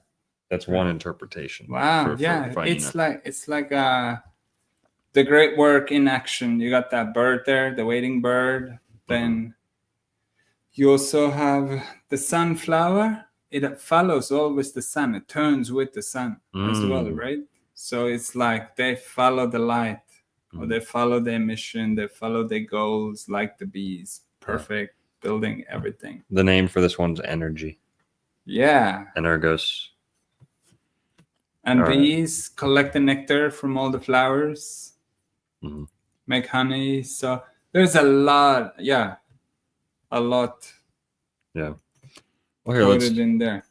The next one I think is Revelation. Actually, I'd love to comment just one last thing about what we were just on, if you don't mind. Yeah. Totes. Yeah. Because I think it's a pretty good weave. But the 6-pointed star down below, I'm just reminded of the fact that the 6-pointed star you'll actually see in the lamp of the hermit. And so the hermit is holding a lamp, right? It's like inner illumination. The hermit card actually corresponds with Virgo, right? The Hebrew letter that corresponds with that card is Yud or Yod, which means hand, and he's holding the light with his hand, right? And I think it's interesting too. There's palm symbolism going on in this painting, right? Palm trees and things like that. Palm is an anagram for lamp, which I think is interesting. And the palm tree is actually, it's referred to as a palm tree because it looks kind of like a hand. Palm trees do. Yeah. And so there's a whole entire weave with all of this stuff, is what I'm basically trying to say. With Virgo, the palm, sometimes Virgo, right? When she's illustrated in celestial sky maps, she's holding a bundle of wheat. Oftentimes that is associated with Spica, the large star in Virgo. But in her other hand, she oftentimes holds a palm branch, right? And so this is a common motif you'll see with maidens and virgins holding palm branches. Yes. And so Yes. Christ has also been referred to as the branch as well. And so there's a lot of things kind of going on here. It's a big weave. I think we kind of uncoded the Virgo thing. It's really, really strong here. Yes. Also, the palm of your hand, Virgo, is the sign that rules manual work. You know, like you could say Gemini rules the hands, but Virgo rules manual work, putting your hands on things, engineering. Yeah. Yes. Yeah, The palm definitely. tree. Also, don't go palm tree in Florida. Let's just say in certain circles it means something else too. The tree in the palm of your hand, let's just say. Okay. Gotcha. Right. It's Well, that relates to Virgo too. The Hermit, self-love. You're right. self-love. There's a whole entire Whoa. thing with self-love and Yes. Virgo and the Hermit and going through periods of isolation. And I have a couple of books that make reference to literally ritual masturbation as it relates to Hermeticism and like going through that Hermetic phase. The word mit too. Hermit, you know, like a woman's hand. Hermit, Yeah. you know. Totally. Yeah, exactly. You totally got it, man. Crazy. The last thing I'll say is that in Freemasonry, Virgo is associated and there's a correspondence with a famous motif called the Weeping Virgin. And the maiden is standing before a broken pillar, and right behind her is Saturn. This is a classic sort of thing in Freemasonic lore and whatnot. So the broken pillar definitely, once again, is strongly tied to the Virgin. Totally. And also ergo, you know, energy, energo, Virgo, ergos. It's in Yeah. the name, you know. There you go. Moving on, I think Revelation is next. I think Revelation is next in order here. Yeah. So right off the top, you have what seems to be a Pegasus and or a horse of the apocalypse, and that connection will kind of be strengthened a little bit later, which is the main thing that made me start calling this place the Denver Airport of hotels. Denver Airport is very big on the horse, Pegasus, horse of the apocalypse symbolism. And here we have two white horses, a skull in the middle, seems a blue scarf or a blue tapestry kind of strung between them for, you know, definitely not random. You have a number of hummingbirds. So, you know, again, kind of fitting the pattern. At the top, there's like a bird, a designated bird to the top of the painting. And for this one, it's the hummingbird. So we went egret, swallow, hummingbird. Hummingbirds like sugar, right? They're like sweet things. Now, what jumped out to me from the beginning is at the top of this is revelation, by the way, revelatio. It's Latin for revelation, which would mean unveiling. It's defined as unveiling, from which we get the word revelation, right? And what jumped out to me right away is these flowers that these hummingbirds are going to. I don't know if these are flowers that hummingbirds actually feed on or, you know, deliver the nectar, deliver the pollen, but I do know that these flowers are called angels' trumpets, and they happen to be very psychoactive, or at least some variety, and they grow all over Florida. In fact, the landscapers here purposefully put them in many, many, many houses.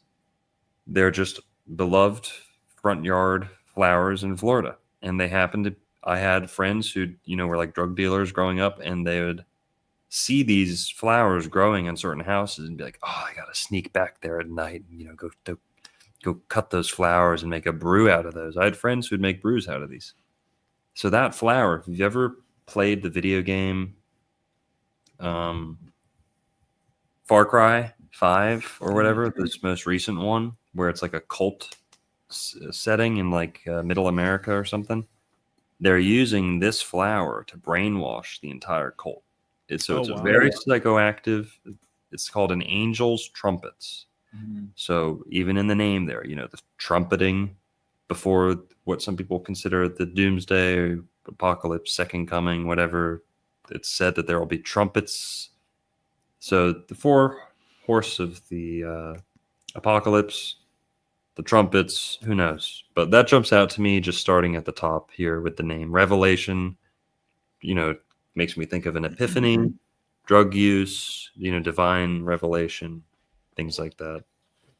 But yeah, what do you see just starting out at the top here?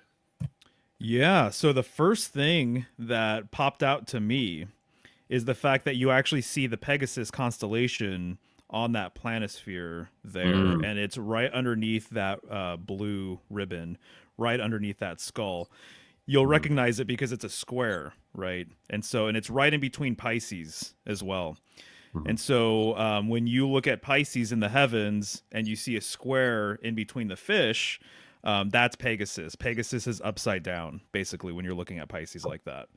And I have a great book, and it's called Babylonian Star Lore. And he goes through the Babylonian lore with all the constellations and things like that. And I think it's really interesting what they're doing here because it's almost like an inversion of what he talks about in that book. So obviously Pisces and Pegasus are actually very much closely related because they're right next to each other. There's a lot of overlapping things kind of between the two historically.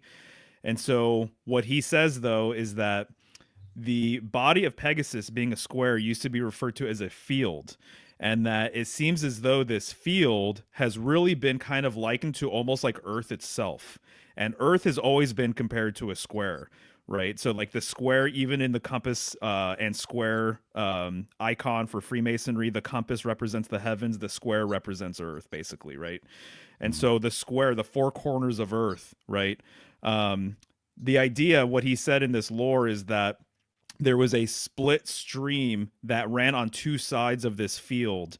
And this field was kind of looked at as like a Garden of Eden paradise, sort of like origin, sort of location or whatever. And that there was an egg that floated down a stream and it basically like drifted on shore and then it gave birth to life. And, it's this whole entire like Genesis sort of thing. I think it's interesting that with Pisces, you have two fish, two split streams. And then one field, one Pegasus. But in here, it looks like you have two Pegasus. Not looks like you have two Pegasus creatures, and then you have one stream in the middle with that ribbon.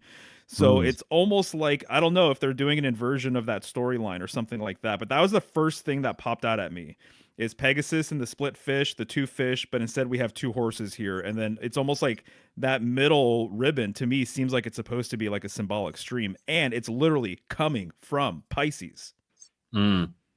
Right. Good. Right. Good connection. Also the skull, kind of the first, we connected the first mural with a skull on it to Scorpio a little bit. And this one, it looks like we might connect to Pisces. Well, Scorpio in my eyes rules sudden death and Pisces rules natural death. Like the full, you made it all the way to elderly years and then you passed on, right? If you got killed, that's Scorpio. If you passed, he's at peace now, past Pisces, right? To cross over, right? No one really cries when you hear someone passed away. That's more, it kind of implies that they met a natural end, right? You passed away. But so Pisces with the skull, people forget Pisces kind of rules death in a way, natural death, the full completion of the cycle. And that's interesting. It does look like water. I kind of thought it might have been a ribbon, but it could be like a splash of water, like symbolic of water at the very least, right? Trickle of water. I don't know what the flowers are for sure, but I think it's citrus, like orange blossom. I could be wrong. I think it's an orange blossom. The orange blossom is significant because it's been said it's one of the alchemist's favorite fruit or the alchemist's favorite tree, the orange tree, for a number of reasons. Number one, you can graft like anything onto it. Like so citrus, you can have grapefruit, lemon, lime, tangerine, all on the same tree. You know this? You can graft all the branches to have separate fruit. So that holds an occult significance. And then also the fact that it bears fruit and flowers at the same time. So all stages of its sexuality are present at the same time, or reproduction. Not only that, the fruit are ruled by the sun. The fruit have long been known and accepted to be ruled by the sun, a solar disk, an orange, right? It's like perfectly round like the sun. Whereas the citrus blossoms have always been thought to have been associated with the moon. So you have the moon and the sun having an overt rulership in a plant, in a common food. The flowers are said to have a lunar essence, and the fruit is said to have a solar essence.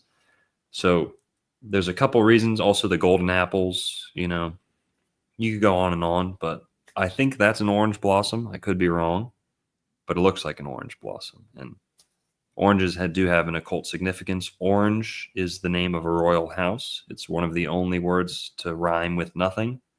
It is a sacred color to many religions. Buddhists wear orange. The name itself, or the word itself, orange, reduces to 33. It's prisoners are decked out in orange often, and monks are often decked out in orange. So and they get their heads shaved. A lot of both of those guys too sometimes, but who knows? I think it's an orange blossom. But moving down, we do have Revelation, and the next thing that jumps out to me is kind of this Roman style flag, or what would you call this? A standard. I think they would call this like a standard, like the flag that goes with a group of soldiers. It's overtly Roman, and Mr. Faina, he's obsessed with Latin and Roman traditions. So that looks like it's the Roman eagle. It looks like a Roman standard that would be marched into war, kind of to mark a certain, Looking towards the east. Looking towards east. Yeah, like American one looks towards west. Okay. Yeah. Okay. So, But that's the F for Faina, and you see what do they call it? The fascia, the bundle of sticks, or the bundle of arrows. The thunderbolts that it's clamping in its claws down at the bottom. I think they call that the fascia. What do you call it? I think that one looks a little different, Okay. but it's pretty close to it though. No, It's you might be usually right. it's a bundle of sticks, and usually you'll see an axe coming out of it. It's like usually wrapping like an axe or a couple of axes. You're right. This one's more of a thunderbolt kind of thing. Lots of Jupiter symbolism there, I would say. Yeah, and right on top of a peacock. Peacocks are said to be ruled by Jupiter too.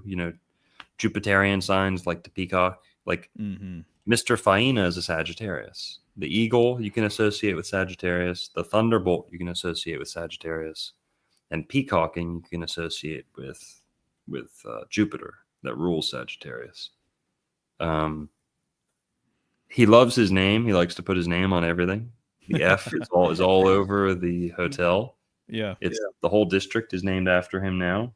But yeah, I think that's kind of just like his family, him representing his family here.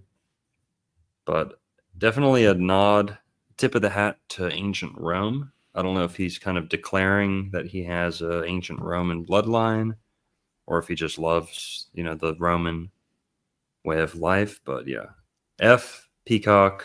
Probably like an empire. Building an empire. Yes.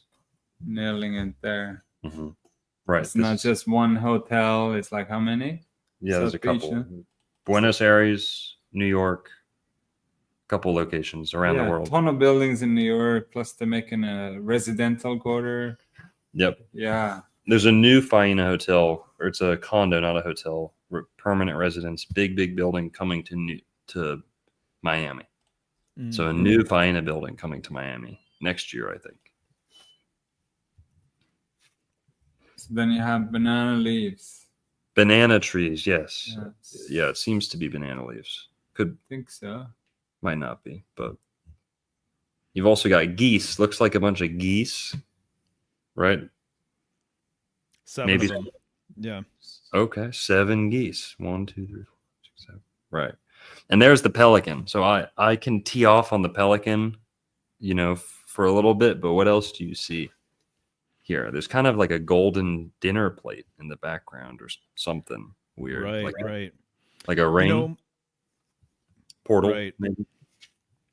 I was just going to mention a couple things regarding actually the horses, the Pegasus pairing up top, and then also the hummingbird, and a lot of lore associated with horses and water, and horses kind of coming from like a water deity. I think Poseidon would be one such example of this, and I think even like female horse mare, if I'm not mistaken, that used to mean sea or ocean. And so there's like watery symbolism always associated with the horse. So I think that's interesting considering the ribbon and whatnot, and it kind of looking like a little stream or something. And then the other thing I was going to mention is that the hummingbird has actually been a symbol associated with Scorpio. And in South America, my understanding is that that's actually where it's more prominent, where the hummingbird literally is Scorpio, basically. And so when you look at their beak and how sort of like pointy it is, it just reminds me of the stinger of the scorpion. We've talked about this briefly before, but all of the words that relate to Scorpio with like penetration of skin, right? Scalpel, score, even skin itself. I think scar. I don't know if I said that already, but there's a lot of words that begin with sk and have to do with like going into the skin. And so hummingbirds too, like they're very like they can be aggressive with each other, and it's cool to see them almost like fight, and it's almost like watching like fighter jets, like, you know, in battle or something, like in the air.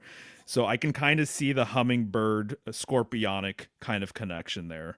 But those are just two things off the top of my head that I wanted to bring to the table. Right. This golden circle thing here in the back, I don't know if that's like an orange or if that's a portal or a dinner plate, a golden plate. I don't know. But the O, Is who that knows? a What do you think? coral? Red coral? Yeah, it does kind of look like coral too. I think we're kind of seeing like the seabed here. And you Right. linked the Pisces a little bit, right? That would make a lot of sense if this is kind of the most maritime one of these. Do you know, is that the bird is a goose? That's a pellet. The one in the middle or the ones No. flying? The one's flying. They're geese, yeah. Yeah. The geese is famous for bringing children. You know? Or the And stork. children. As the stork, Yeah, I yeah. think They the stork. always, in Europe or in arts, like back in the day, they said, oh, this is how Mhm. children come. Well, the geese lays a golden egg, right? The goose Oh, lays a right. golden Yeah. egg. Sure. And we are seeing like a golden egg Yeah. in behind the geese, you know, like a golden circle, a golden portal. I don't know. Mhm. The peacock also, it's like a symbol of royalty a little bit too. Majesty. Or majesty. That's a better word. Majesty, yes. The pelican, though, I have a lot to say about the pelican. Like the flamingo, the pelican is one of the most significant symbols for, I believe, alchemy and Rosicrucianism. It's one of their preferred animals to use. And there's a couple, you know, there's a lot of symbolisms in the pelican. Number one, they can keep things alive in their mouth, you know? They can keep, it's like Jonah getting swallowed up, you know, by the whale. Like the pelican can scoop living animals out of the ocean and keep them alive in its mouth, right? You've seen Nemo and stuff. Pelican, so that's one thing is they can preserve life. You know, they can scoop an animal up and drop it off, or they can keep it, Wow. make it think it's going to be alive. You know, I love that, by pelican- the way. I've never really thought about that connection, but that's brilliant. yeah. So it's the gullet. You know, the gullet for them, what they swallow doesn't go right down to the stomach. They can kind of think about what's in their mouth for a while. And you said the geese. You confused geese and storks. Huh. That's okay because the pelican actually does replace the stork a lot of times when it comes to dropping babies off and dealing with baby making. The pelican is kind of takes the place of the stork a lot of the time. And that's because of the mouth too. Like it could keep a baby in its mouth or something and drop it off. But here's the crazy symbolism with the pelican. Okay. So number one, you've got the mouth, and it has like, it has like a tank. It can hold things in its mouth. That's a whole symbolism on its own. What's crazy about the pelican? It's said that pelicans, I've never seen it. I don't know if this is real, but apparently they used to see this in the ancient world or report it, or it was a common folklore that pelicans, like I was saying with flamingos will regurgitate what appears to be blood out of their mouth, and that held a great significance to alchemists and hermetic people trying to like use symbolism.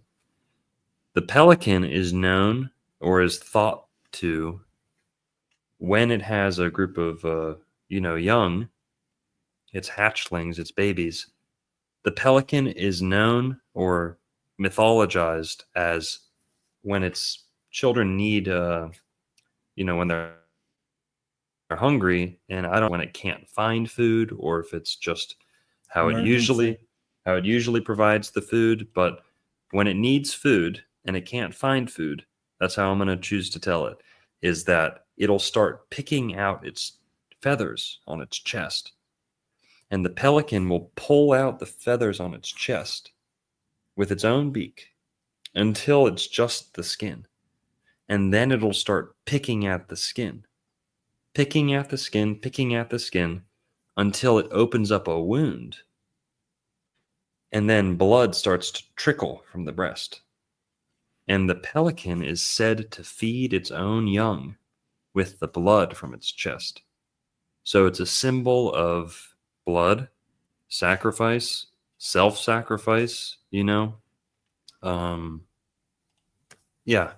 commitment to the next generation, things like that. Now, there is some debate. Like, some people say that pelicans have never done this, that pelicans don't do this. It's just a total myth.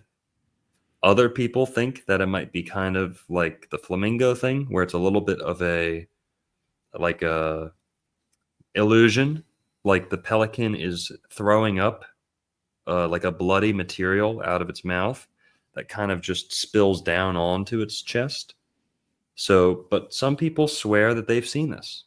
Some people swear that they've seen them do it, and that it's only in times of emergency, things like that.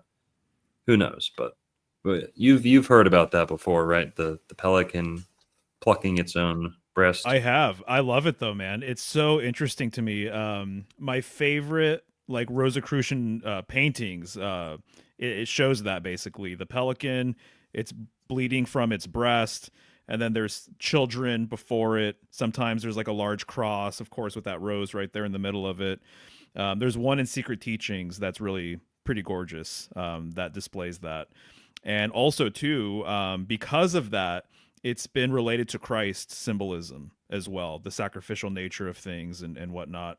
And so to me, in that sort of context, I almost just see that golden disc and look at it like the son, the son of man, or the son of God rather. So to me, it's that's kind of an interesting sort of thing when you bring all that to the table, for sure.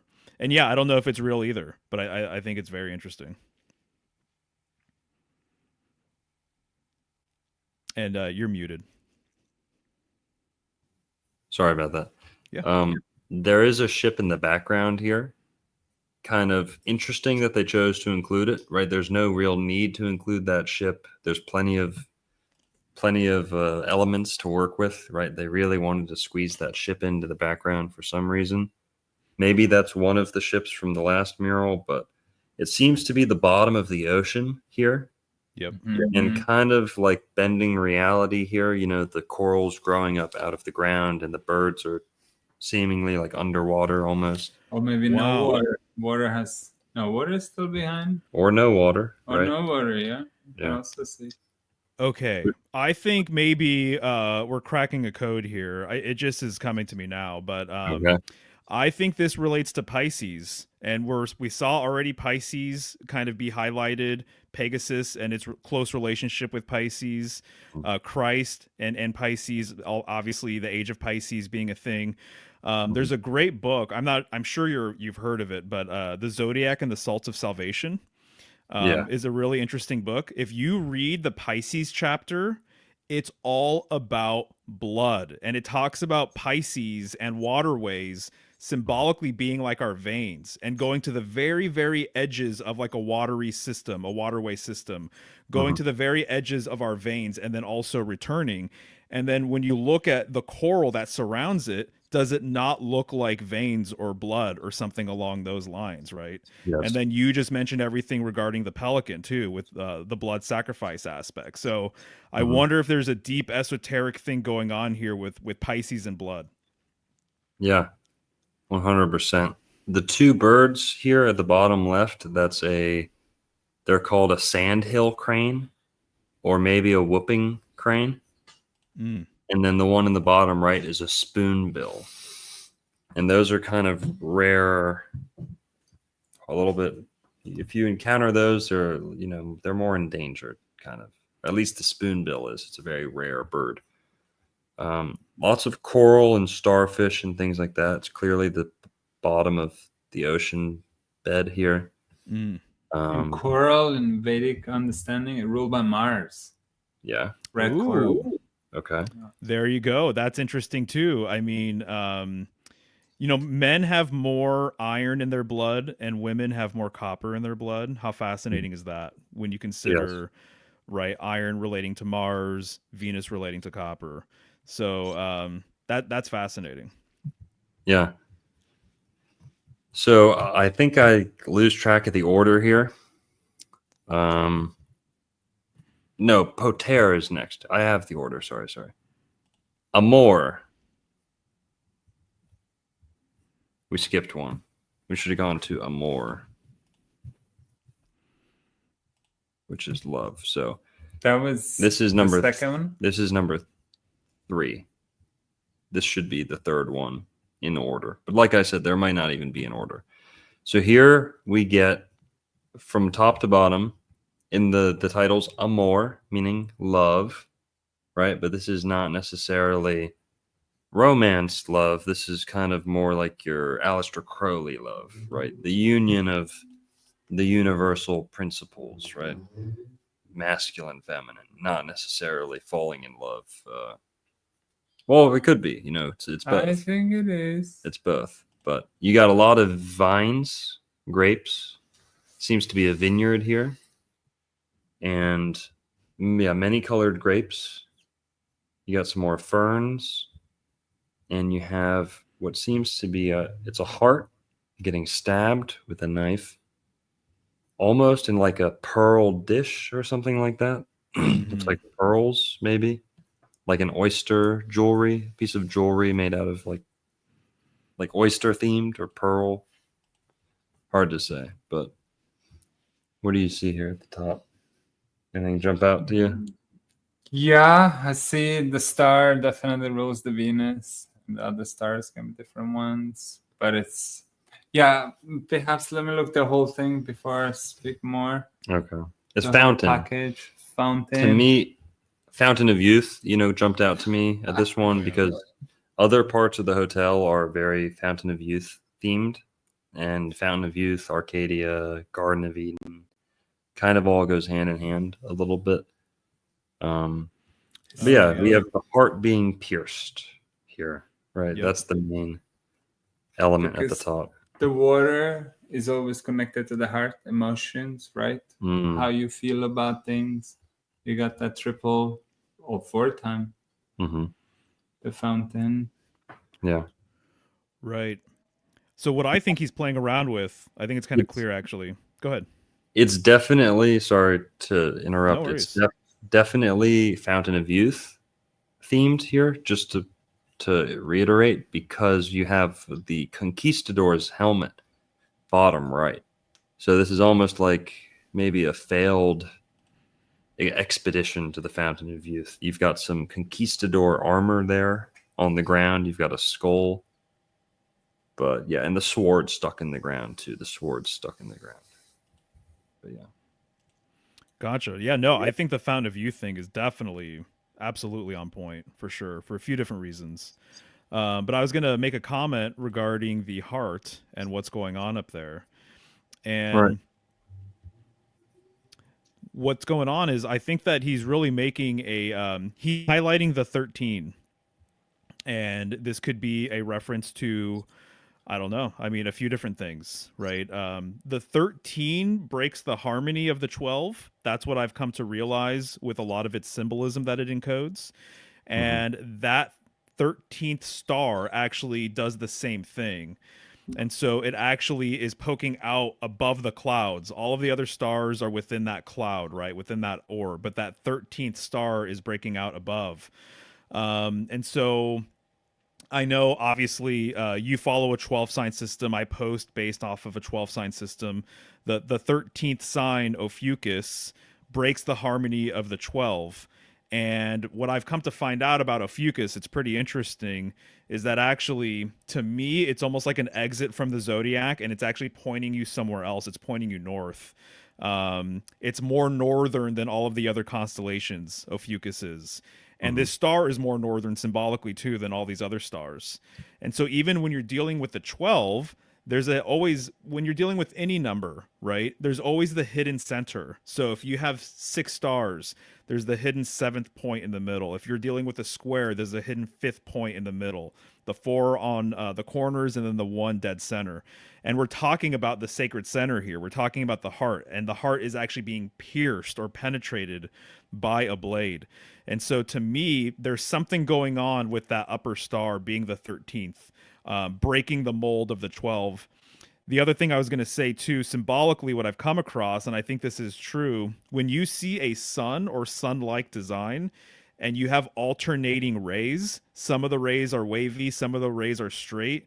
What I've read is that the wavy wave, the wavy ray, excuse me, is more emblematic or symbolic of heat, and the straight ray is actually more about light. And so if you see a sun and it's wavy, that's more like heat. And if you see it with straight lines, that's more like light, like illumination. And so he's alternating this right here. And then there's even a third ray that are tipped with those circles or those orbs. So these occultists, I mean, when they do like stars and suns and things like that, they're keeping all of this stuff in mind. And so the fact that there are those rays, the points with the star on the top, and then that, again, that additional star at the very tippy top, it's like, I think there's something to be said about like just what's going on with the rays and with the stars there. Right. So just my quick 2 cents about that. Of course. Now, it's interesting what you said about love and water and the heart. I don't know. Are they trying to tell us that love is the fountain of youth? You know, is that something like that? Or love leads to the fountain of youth? I don't think Or they are that kind. Okay. I can be much more sinister, harvesting emotions and turning, you know. Right. Okay. Yes. Like the bleeding of the heart is the fountain of youth? Yeah, like he put like a disruption of the order of a 12, and therefore you have, it seemed like it's all this water kind of comes from the heart, no? Right. Yes. The way it kind of sprinkles down. So it's like they harvest the emotions. Yeah. The pretty, beautiful emotions, and they, turn it into whatever they want. Almost like milking the heart. Yeah, almost. There you go. Right. And the peacock also there. Yeah. The peacock symbology, you can see it many ways. In India, it's understood peacock feather is only one god is wearing. It's Krishna. All the other gods, sometimes they draw it on, but it's not true. There's only one god wearing peacock feathers, Krishna. So take what it's worth. Yeah. Now, Mario, let's I want to check in with you. We're at 2 hours here. I think we're halfway through. I think we only did 4 of them. Oh, really? Okay. I think. Gotcha. Yeah. Yeah. So is there a chance that you want to do part 2? Oh yeah, dude. I'm down, man. I'm having a great time. Wonderful. So what about, I got to work. What day is good for you soon? You know, sooner better than later. If we could just pick up and do the second half of this. Let me check out my calendar and I can just get back to you and we can figure it out. Yeah, we don't have to do that in front of everyone, but Okay, cool. Yeah, right on. But I'm totally down, dude. This is great, and I'm loving both of your guys' feedback too. cool. Likewise, man, for real. Cool. So here, yeah, we definitely. I didn't know how easy this would be to pace ourselves, but there's definitely a lot more to talk about here, than we all thought. Which is why I wanted to make it separate, and that from the video itself, there's so much to talk about. You could do an hour on each one of these, I'm sure. But so it looks like we're gonna have to split this up. We'll do the next 4. We'll pick up where we finished with this one, and we'll do another 2 hours on this. And yeah, so Mario, this is just what's the word? This is just, what is it called when they split up a play? Oh, Act 1 or something. This is intermission. This is just intermission. Okay, gotcha. Right, yeah. But for the time being, Mario, where can people go find you if they want to see you? Yeah, of course. Symbolicstudies.com. As you mentioned, I do encourage people to check out my Instagram. That's one of my main hubs. And then also just want to mention I'm doing a Patreon series on the Major Arcana right now. So I'm essentially doing a presentation on each card of the Major Arcana. I'm editing the Hermit episode right now, so we're almost halfway there. Whatever people, whatever services or offerings people are interested in, it all goes a long way. But thanks for having me, dude. This was great, and I'm looking forward to part 2. Thank you, man. Thanks for being here, Mario. Great stuff. Yeah. Go check out his Instagram, YouTube. Check out his website. Get a reading if you'd like what you're hearing. And yeah, we'll do it soon, in hopefully a couple days here. And okay, that's it. Holodar, you want to address anyone? Yeah, greetings to all my good friends out there. Some of you are watching and are very much interested in those subjects. So yeah, I cannot wait to the next one. Cool. Mario, do you ever get down to Florida often? No, I have not. I need to, though. I really do. If you ever, yeah, please come. It's the best place in the world. Yeah, if you ever feel like coming down, I got you on a place to stay. Okay, we got you on a room. Fuck yeah, man. Cool. Right on. If you ever Appreciate want to that. Of course. But all right, we'll catch up with Mario in a couple days here. We'll finish this. Go check out his YouTube channel. Go check out Holodar. I'm always shouting him out on my Instagram. I've done a couple videos with him. Very good stuff. Everyone go have a good night. Peace. Hope to see you in a couple days here. All right. Adios. Ciao. See you guys.